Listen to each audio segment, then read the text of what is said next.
What is going on, fellas? And welcome back to the Journeyman with me, FoggyPlays on FM22. Today we're back a bit earlier than I said we were going to be. Originally we were going to come back for the Europa League, because that is pretty much all we have to play for. The league is more than likely out of reach. I say more than likely, there is a chance, but it's a slim chance. But we're back to take on AC Milan, because the transfer window is closed, and oh my goodness, was it a hot mess. So if you do want to enjoy this episode, do make sure to leave a like and subscribe. Now let's get into the video.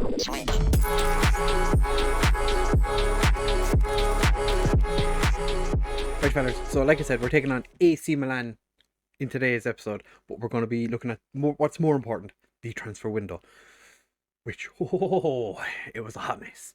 As you can see, we're currently sitting 8th in the league, but we do have a number of games in hand over the majority of clubs around us. We've 1 game in hand over Sassuolo, 2 games in hand over Lazio, and 3 games in hand over Juventus. AC Milan have only played 23 games, so they have the most games in hand, but we played them today. A win for us would put us back to 7th and in touching distance of Lazio and Milan. Form hasn't been exceptional since the first 2 games, where we were fantastic. Played Sampdoria, we were not amazing. Scraped the victory over Napoli, who've been in quite poor form. They got absolutely destroyed by Juventus. We could do nothing against them.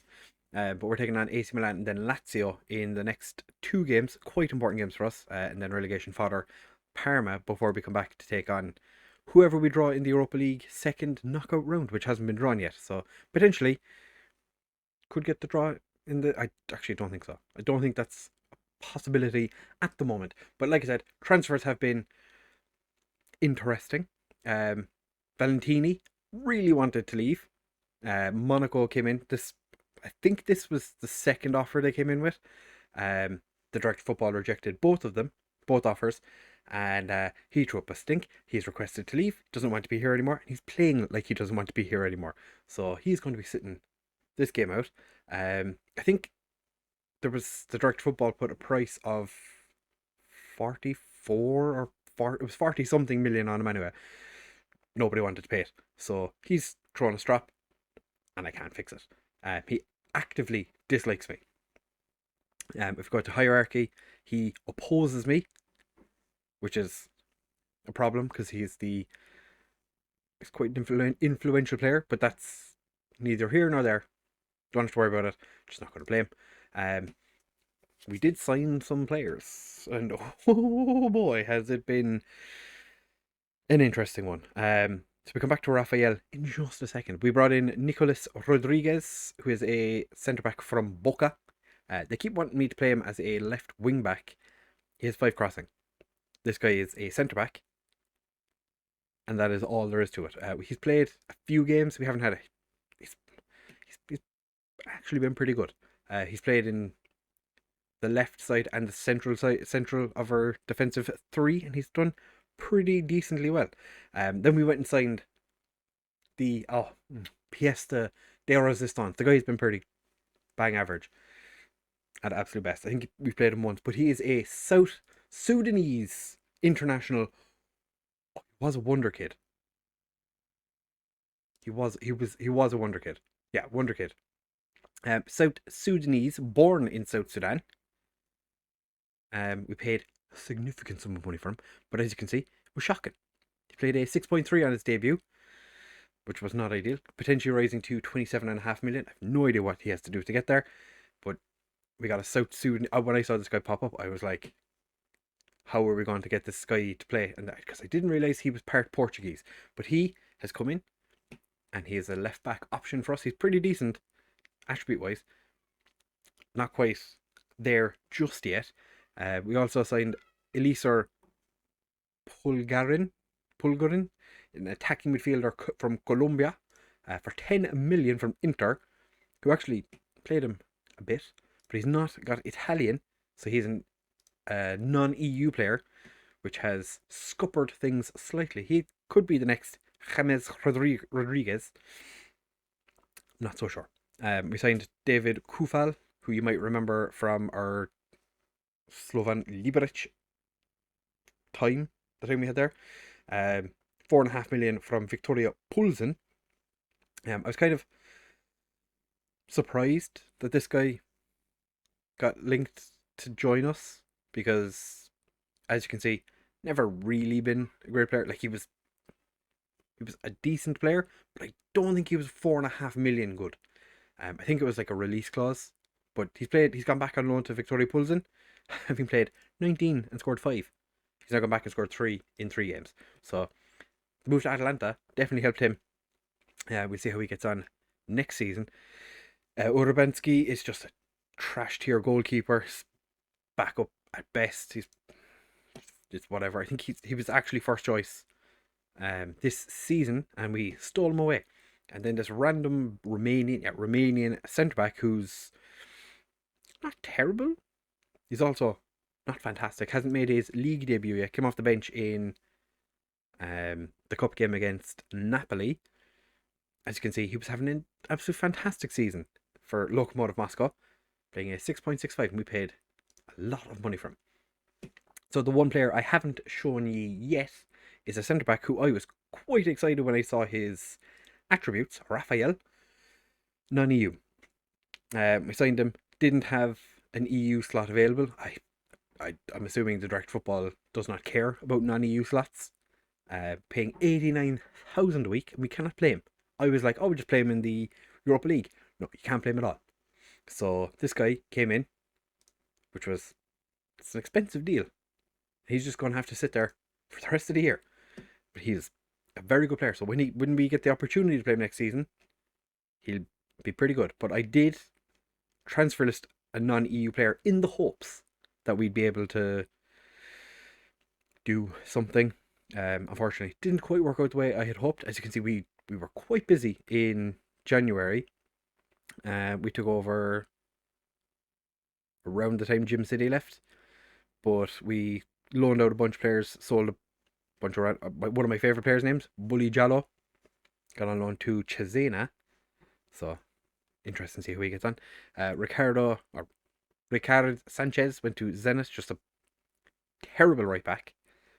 Terrible right back for our level. Be a very good right back for someone else, just not for us.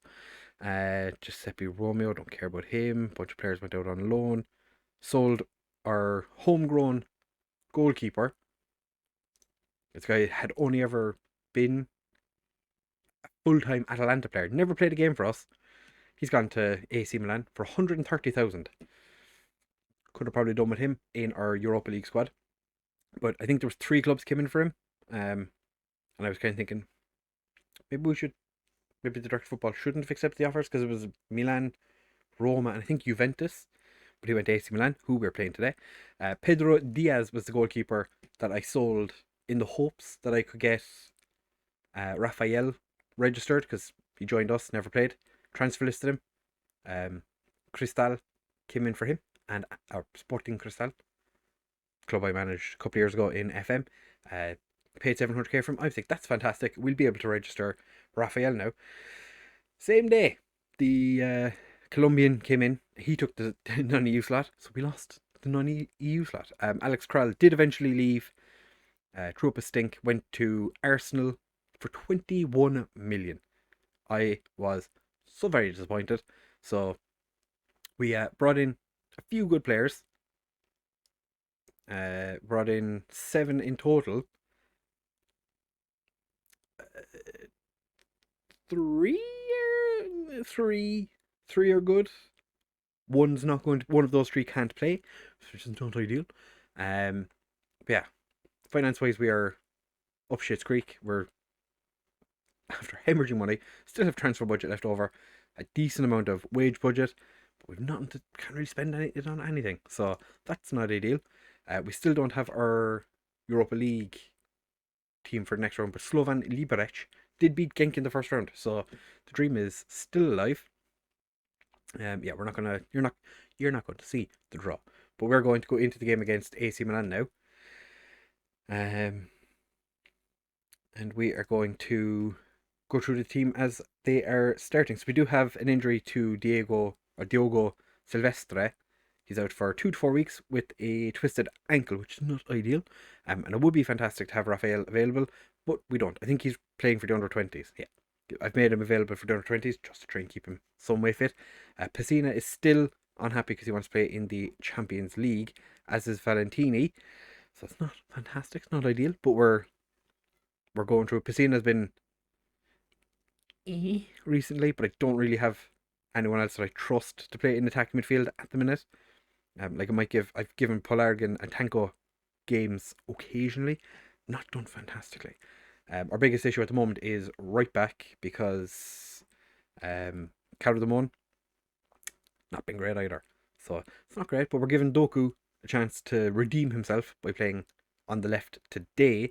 We're going to start with Odero in goal, Casas, Brendo and Rodriguez in central defence with Sutil and Doku as our wide men, running in Jorgensen and Martinez, who was on deadline. I think Tottenham made an offer for him, but it came to nothing, which was kind of would have been nice because I think they offered like 30 million or 20 something million. 26 million is what they offered. The Direct Football was like, no. I was like, we could do with the money, but okay, that's fine. We're going to have Pessina starting in the attacking midfield position, Cacciatore and Ferrero starting up front. We're trying different approaches with Cacciatore and Ferrero up front because the advance forward, complete forward sort of works, but kind of doesn't. So it's been an interesting time, shall we say.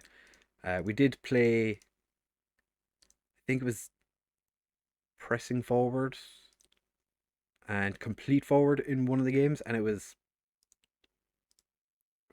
fine, I guess. It wasn't ideal.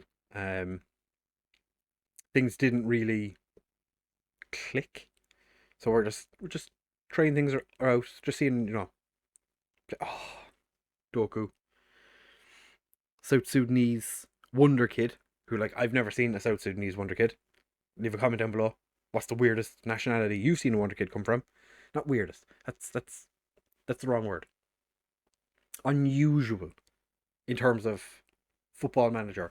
Like, who can you name a South Sudanese player off the top of your head without googling? I sure as hell couldn't. But we have Doku.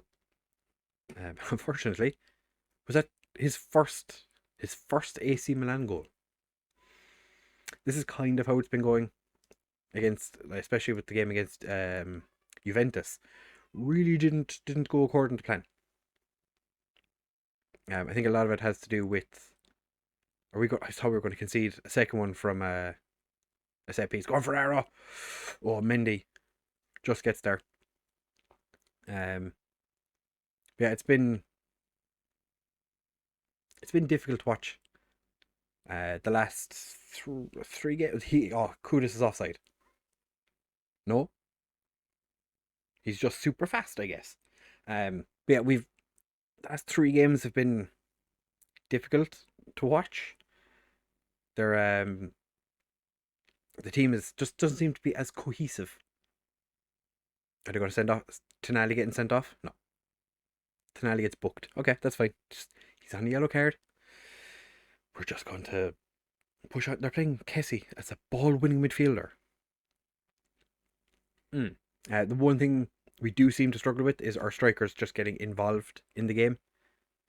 A lot of the time they're just really far away from everybody, even though like the lines of engagement are much higher and the defensive line is higher.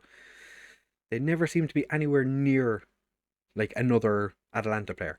It's kind of frustrating because I just want my players to play football well, because I know they're capable of it. We have a good team. It's just getting the team to beat, like, Ferrero. Oh, Salzado had a chance there. Thankfully, one of our defenders manages to throw himself in front of it. We're not doing anything. This is frustrating. I left a team that were on the verge of winning the league.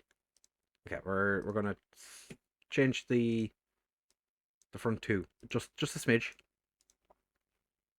Yeah, we're just gonna swap around. I'm gonna have Kakatiore play as the advanced forward. Ferraro plays the kind of deeper support striker.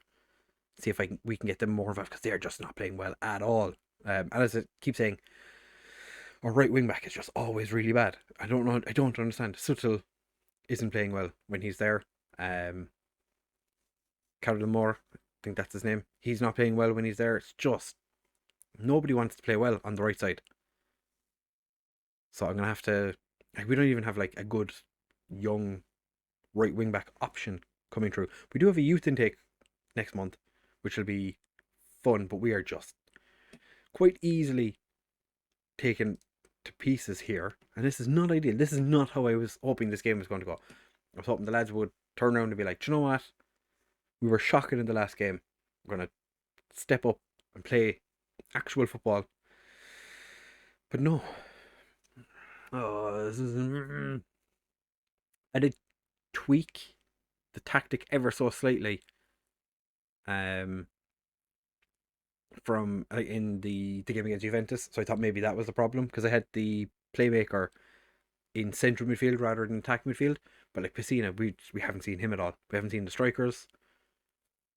We've barely seen our midfield. It's all the defensive players and the goalkeeper essentially is what we're looking at. It's just not really working out for us. At least Doku's not having an absolute mare of a game, but we're just... Their centre-back has now scored a brace. We're 3-0 down at half-time. And we're going to have to be shouty at half-time. So like you can see, like Suttel down to a 6.3. What? Get your act together and start playing football, lads. Very disappointed in Suttel. Like, Casas is playing 7.3. He's probably the one centre-back that I was looking at kind of going, it's not great. You're not playing well. Gonna thrash my arms. Okay, I demotivated Ferraro, but hopefully demotivating him will do something. Defensive is unacceptable. Control the midfield has been acceptable. We're just gonna...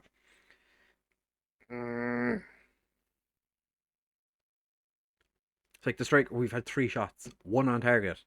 We're the home team. Alright, we're just going to change it up. We're going to go...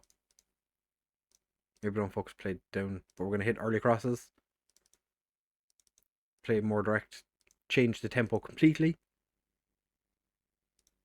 Just hit fairly narrow.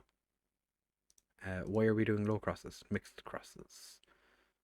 Distribute quickly. Out of possession, just push higher up.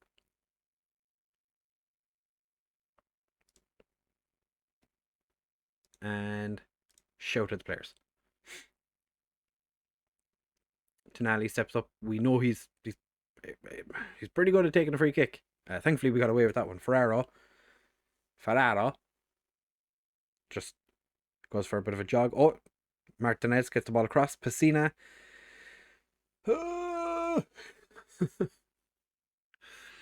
Have I made... I think I maybe made a mistake. Have I made a boo-boo? Oh, Traore gets past. Oh, Brendo's there to stop the ball. I feel like we just take the front 3 and just get rid of them all. They're not... It's not really working, has to be said. I'm going to pop you to be complete forward. Kakatiore, you've been terrible, so I'm going to take you off and bring on Vergari, who I don't think I've given a game to yet. Pessina can come off for Pulgarin. Has Martinez played? Martinez hasn't played well either. So maybe we put him... You can be the Mazzella actually. What can running... Just be a box to box. Unless I'm playing Ugarte, the Carolero doesn't seem to be overly effective. But Kakatiore and Pessina, like I'm probably gonna have to drop Pessina because he has just been so poor, and we're never first to the ball. We're always, like, even just passing, things just aren't. Okay. Emiliano Martinez decides to put the ball in the back of the net. I'll take it. Doku passes it to Rodriguez, running Jorgensen finds Martinez. So having Martinez playing as the Mazzella has the two of them playing well. So maybe Jorgensen just needs to be a box, and we need Martinez to be the Mazzella. If we can get a draw out of this, I'd be quite happy. Both our wing backs are playing terribly. It's fantastic. I'm going to take off Sotel. I'm going to make the two wing backs just complete wing backs on attack. I'm going to make you a shadow striker just because it doesn't seem like playing a playmaker is helping. Martinez picked up a knock, tight calf. It's fine, just play through it, buddy. I'm going to berate them. Do something. It's 10 minutes left. Please. So it looks like we're not going to make Europe this year. Which is quite unfortunate. Because we still do have a game in hand over Lazio, but if we'd gotten something out of this game, at least we could have turned around and been like, you know what? At least we tried. Ferraro and Doku both playing exceptionally poorly. This has been fantastic. What have I done? You weren't that good. You weren't that good. Shocking. I'm gonna have a conversation with some of the lads after, because that was just horrendous. So if you did enjoy this episode, if you enjoyed me basically wanting to cry because their centre back scored twice. It was all set piece goals, like, apart from 2/3 of their goals were set pieces. But if you did enjoy this episode, do make sure to leave a like, comment, and subscribe. Like I said, comment down below where the most random wonder kid you have come across is from. I think South Sudanese. It's pretty high up there. Thank you for watching, fellas, and we'll see you in the next one.